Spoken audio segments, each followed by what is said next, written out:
Some stories begin with love. Some begin with loss. And some begin the moment everything falls apart. This is Scarlett After Dark.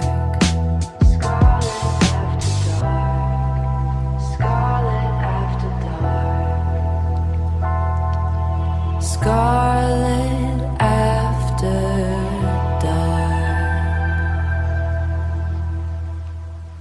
I'm Scarlett Stone. This is The Unraveling, a story about a secret affair, a dissolving marriage, and what it cost to want the wrong man. Let's get into it.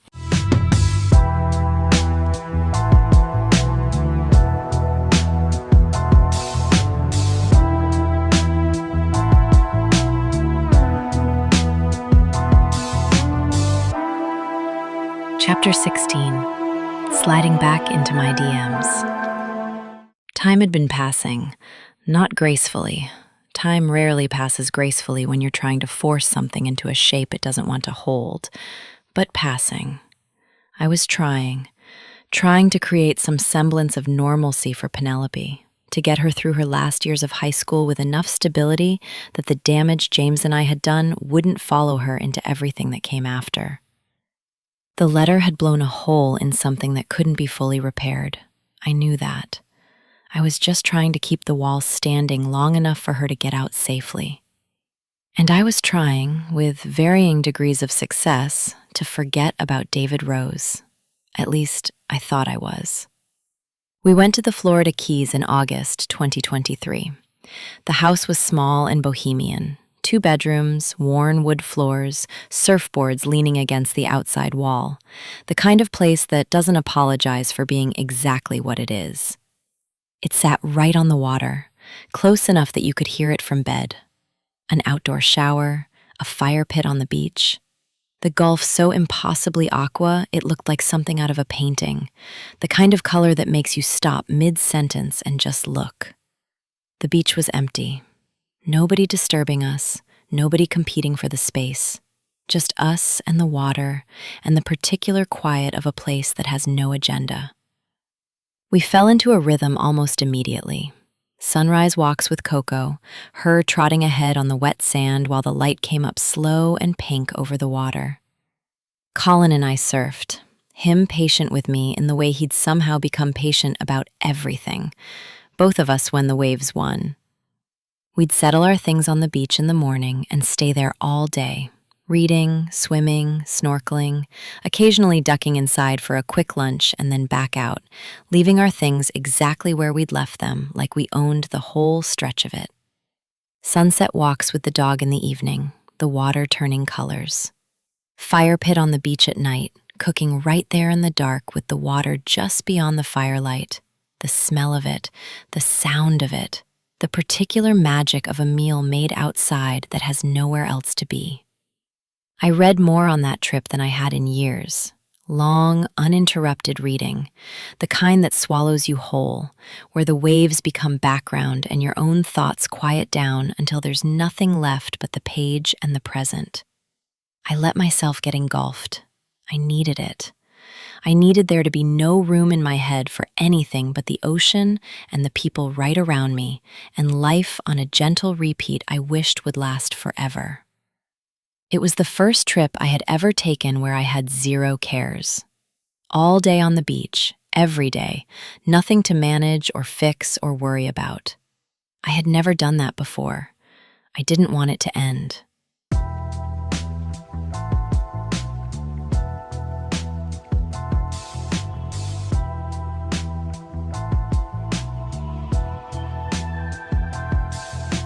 James was easy on this trip. We had sex, the familiar kind, not the passionate kind. It was never passionate with James. More like going through the motions of something that had stopped meaning what it was supposed to mean, the body cooperating while the rest of me was somewhere else. He'd moved to the couch after so we could both sleep, which had become our version of considerate. It worked. It was fine. I kept noticing that it was fine and wondering why fine felt like such a small word. Only once did my mind drift. I was lying on the beach, book open, the water doing what it does, and I caught myself wondering what David was doing. Was he sitting on some fancy Hamptons beach with his people, playing family man? Was he thinking about me? Did he ever think about me? And then I caught myself having the thought, and I made myself stop. I put him out to sea. Like the millions of grains of sand the water pulls away from shore, drowning, not coming up for air, gone. That's what I did with David on that beach. I was good at it. Too bad it didn't stick.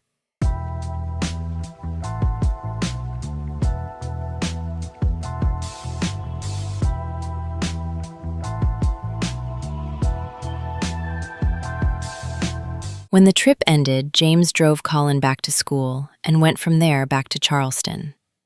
Penelope and Coco and I packed up the car and headed back to New York. We put on an audiobook for the drive, a romance, the kind with enough heat and longing to keep you company on a long highway. Even Penelope listened, when she wasn't buried in her phone, glancing up at the right moments, pretending she wasn't following the story. I caught her smiling once and didn't say anything. Some things you just let be. I got home and buried myself in Goddess, and within days the rotation was back. His Twitter, her Instagram, the bath, the weed pen, the open journal on the nightstand, the wanting that had no outlet and no end. I had tried. I want that on the record. I genuinely tried. But David Rose had been living in my nervous system for 4 years by then, and a week on a beautiful beach, however perfect, was not going to evict him. And then late August, early September, Twitter. I was scrolling through his account. The rotation never stopped, and somehow must have liked a post because suddenly his name lit up. He'd seen it. He liked something back, then commented. Then slid into my Instagram like no time had passed at all.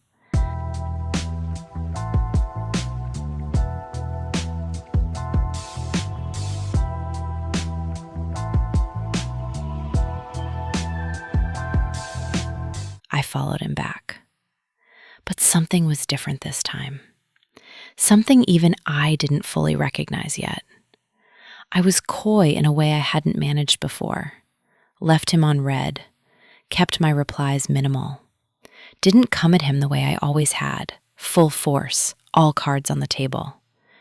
I wasn't doing it strategically. It was more like something in me had quietly, without announcing it, started pulling back. He noticed immediately. That's it? You reconnect with me and then nothing? I waited a full day before responding. Then, what do you mean? I'm here. But I wasn't. Not in the way he was used to. He had grown comfortable with a particular version of me, the one who came at him with everything, who made herself available and warm and wanting no matter how many times he disappeared. That version was safe. That version he could manage. She chased and he rationed, and the dynamic held its shape. This version, quieter, more measured, less willing to perform the wanting, unsettled him. He didn't like being ignored, and only once I stopped performing and started actually saying what I felt, the full weight of it, the years of it, the cost of it, did I become something other than convenient. That, I would come to understand, was the thing he genuinely couldn't handle. Not my desire, my truth.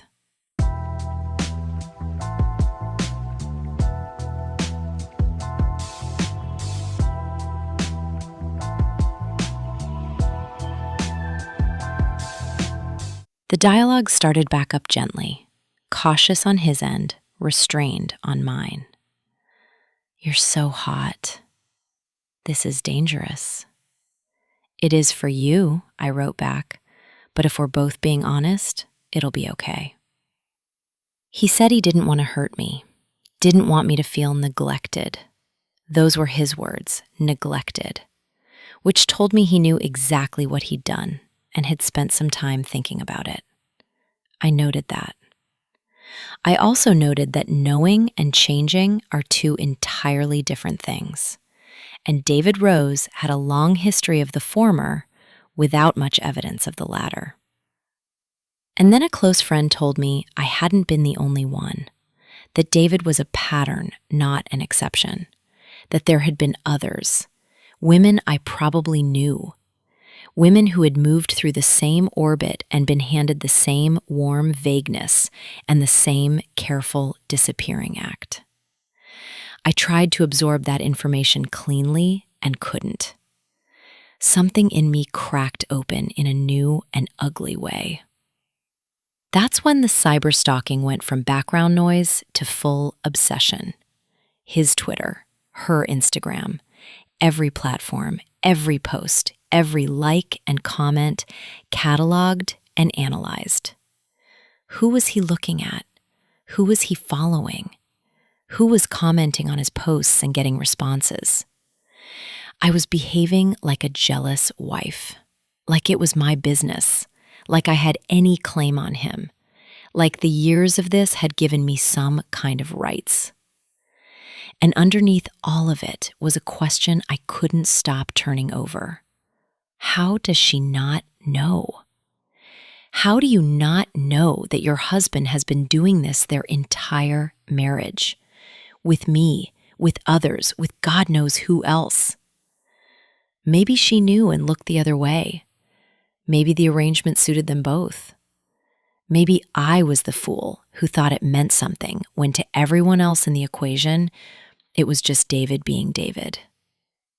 That thought was perhaps the most humiliating one of all. He barely looked at my stories, but he looked at our mutual girlfriends constantly. Every platform, every post, likes and comments on Instagram and Facebook and Threads. Obvious enough that I noticed, obvious enough that anyone paying attention would notice. The jealousy had a new, uglier shape now. Not just about his wife anymore, but about every woman whose name appeared in his notifications. I kept my replies short. Sometimes didn't reply at all. That's all you're going to send? Yes, David, that's all.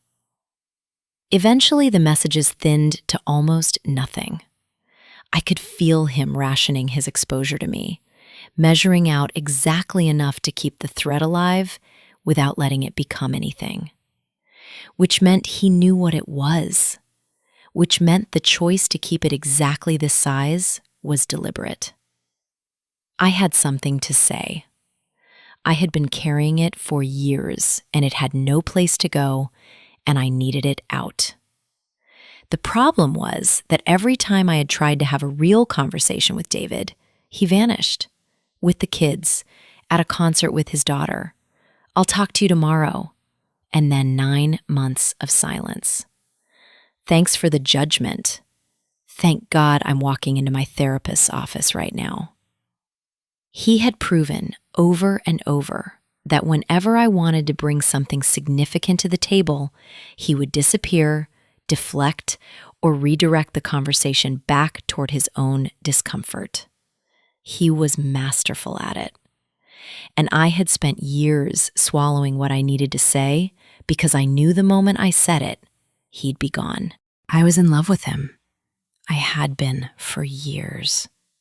I couldn't be casual about this no matter how hard I tried, no matter how much the situation demanded it. And I was done letting him disappear before I finished a sentence. So I picked up my phone and recorded a video.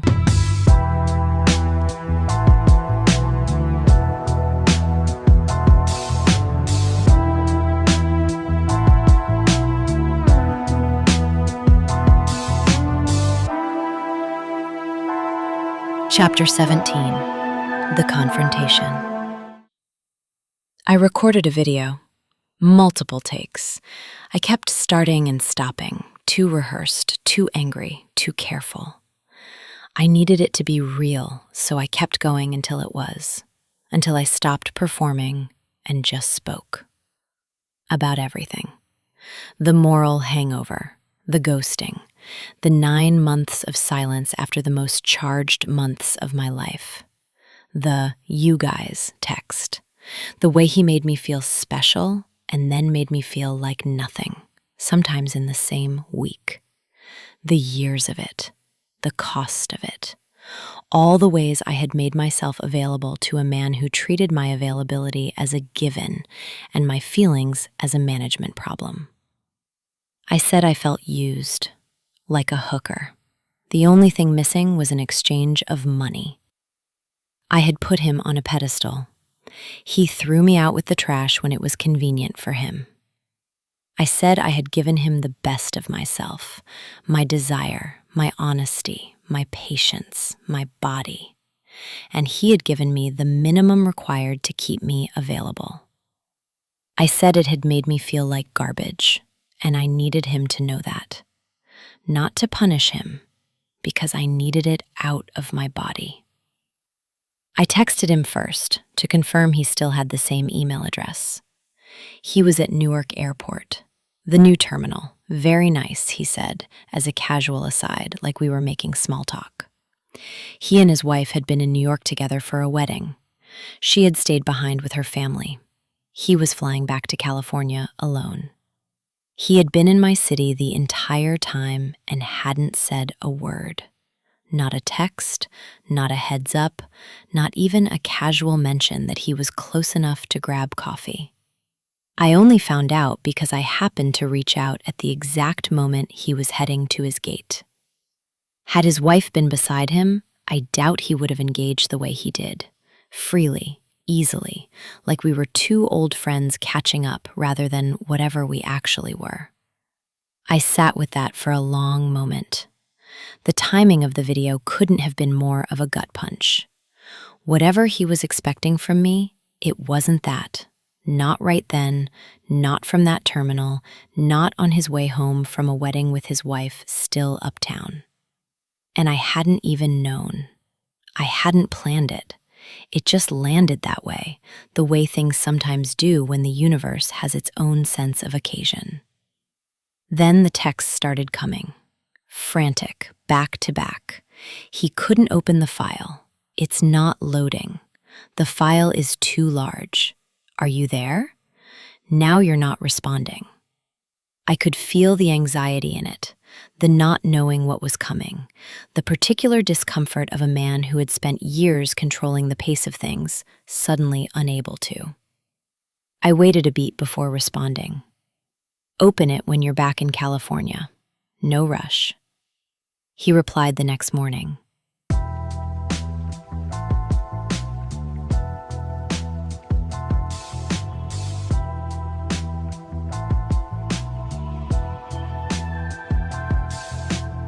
I'd like to respond. I feel terrible, but there are a lot of facts you said that I have a different recollection of. We agreed to meet in person. That became a FaceTime. That became a phone call. 90 minutes, him driving to work in San Francisco, me sitting very still in Westchester. The call was good. It was always good when we actually talked. That was the most infuriating thing about him. He was present when he chose to be, warm and perceptive and genuinely funny. And those qualities made every absence feel even more like a deliberate choice. Like he was entirely capable of showing up and had simply decided, repeatedly, not to. He owned the ghosting, at least on the surface, said his behavior was pretty damning. No excuses, even if there were reasons. And then the reasons arrived, right on schedule. COVID, moving back in with his family, and then deployed with the careful timing of someone who has been in therapy long enough to know its effect on a room. Childhood trauma. Severe, physical and mental. Buried for decades, resurfaced a few years before the pandemic. He'd fallen apart, needed to run. Going home during COVID, he said, was the first time in his life he'd truly put his family first. He was afraid to share it with me, he said. He'd told very few people. I told him about my father, the abuse, the way it shapes you even decades later, even after you think you've made peace with it. He said he was sorry that happened to me, and I softened. Of course I did. That's what that kind of disclosure does. It creates intimacy. It builds trust. It makes you want to hold someone rather than hold them accountable. And David, consciously or not, knew this. Because every time I pushed toward a direct answer, something arrived to redirect me toward his pain instead of mine. He was a skilled emotional navigator. I was a willing passenger who should have known better and kept getting in the car anyway. He said Sharon and he were great friends. But then, almost as an offering, a calculated gift of candor to balance the scales, he said his wedding anniversary made him sick for weeks beforehand, that he didn't sleep for days leading up to it, that he felt like a fraud posting about it, that he hated himself. I filed that away carefully. I still have it.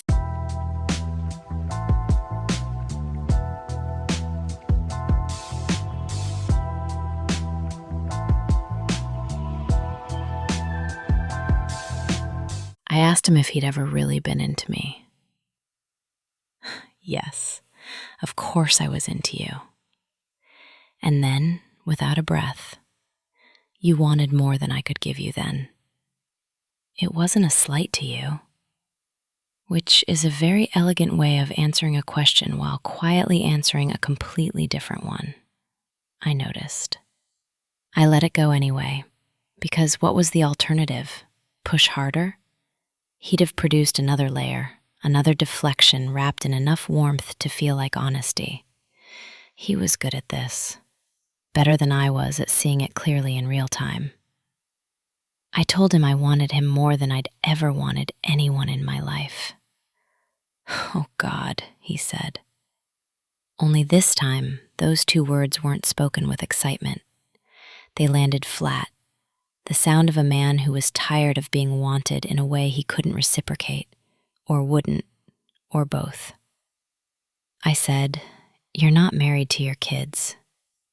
He came back at that one hard. "I refuse to leave," he said. "I won't do what my father did to me. I like to think I'm a better parent than he was." Adamant, certain. The one place in the entire conversation where there was no softness, no equivocation, no door left ajar. Whatever else he was uncertain about, and it was a lot, this wasn't it.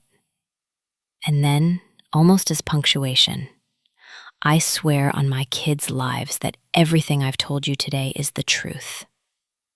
He meant it. I believed him. That was always the problem with David. When he chose to be real, he was so real it made everything else harder to hold on to. Before we got off the phone, he asked me something that caught me off guard. "If you're going to disconnect again, on social, just disappear, will you at least tell me first? I'd rather know than just find you gone one day." I sat with that. After everything. After the years and the ghosting and the managing and the carefully rationed exposure, he wanted the courtesy of a warning if I left, which meant my presence, my absence, my name appearing or disappearing from his feed. It registered, maybe more than he'd ever let on. I told him I wasn't sure I could make that promise, that staying connected was the thing I was trying to figure out how to stop doing. And then, before we got off the phone, I did the thing I probably shouldn't have done, even after all of it, even after 90 minutes of clarity and reckoning and seeing him for exactly what he was. I want you, David.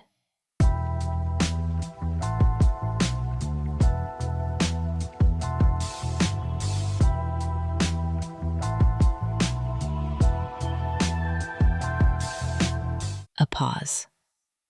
I have to get into the office. a question mark somewhere in his voice, like he wasn't sure how to close this. Talk to you later? I don't know what to say. Have a nice day. We hung up. I sat with my phone in my hand and stared at nothing for a long time. He had been rejecting me in the nicest way he knew how. I could see that clearly, sitting there in the quiet. And I still didn't want to accept it. What kind of messed up thing had my father done to me that I kept allowing this? That I could absorb every hint, every withdrawal, every carefully managed distance, and still come back asking for more. There had been a million hints over 5 years, and I had collected every single one of them and filed them away and gone back anyway. And here's the thing I kept circling back to. David was trying to be good. I genuinely believe that. He was trying to stay faithful, stay present for his kids, be better than his father. But I also knew, the way you know things you don't want to know, that this was not a man built for fidelity. He had cheated on his wife their entire marriage, with multiple women, a couple of whom I knew. Women he was still connected to, still liking their posts, still commenting, still engaging with the same low-effort flattery he'd used on me, keeping every door slightly ajar the way he kept all doors slightly ajar. What kind of person does that? What kind of person tends that many flames simultaneously and calls it friendship? I wasn't going to be one of them. I refused to be one of them. And yet here I was, in the same rotation, distinguished only by the fact that I had the bad luck of actually falling for him. He would do it again. The question that haunted me, the one I couldn't shake no matter how many times I tried, was why couldn't it be me? Why did I want it to be me? What kind of profoundly messed up lesson was this life handing me, and when exactly did I sign up for it? I needed answers, but what I really needed was David, and for David to choose me. And he wasn't going to. He probably never would.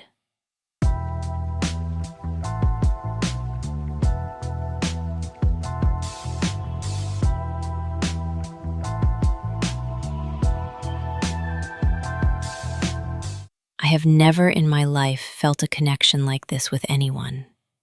Ever. That's what pains me the most. Not the rejection exactly, not the years of it, but the rarity of it. The specific, unrepeatable feeling of being known by someone in that particular way. He said he felt it too. And whether that was true or a thing he said because he knew it would land, his choices proved otherwise. 5 years of choices, all pointing in the same direction. None of them toward me. I get it. I do. I understand his reasons, his family, his guilt, his fear of becoming his father. I understand all of it. I just don't want to. I went to sleep. In the morning, I wrote him a goodbye email, a final accounting. Everything the phone call hadn't fully said, everything I needed him to have in writing so I could stop carrying it. I sent it, hoping that this last exchange would be the thing that finally freed me, the definitive period at the end of a very long run-on sentence. It wasn't. Because the truth, the one I couldn't hide from in the morning light, was simple. My ego was bruised. I hadn't been chosen. And that, not the years, not the chemistry, not the connection I'd never felt with anyone else, that was the thing I couldn't put down. The 13-year-old girl was back, standing in the wreckage, waiting for her father to come back through the door and mean it. He wasn't coming. I knew that. I went back to bed anyway. New chapters of The Unraveling drop every Monday. We all have secrets. Some we never say out loud. If you have a story that lives in the dark, obsession, betrayal, heartbreak,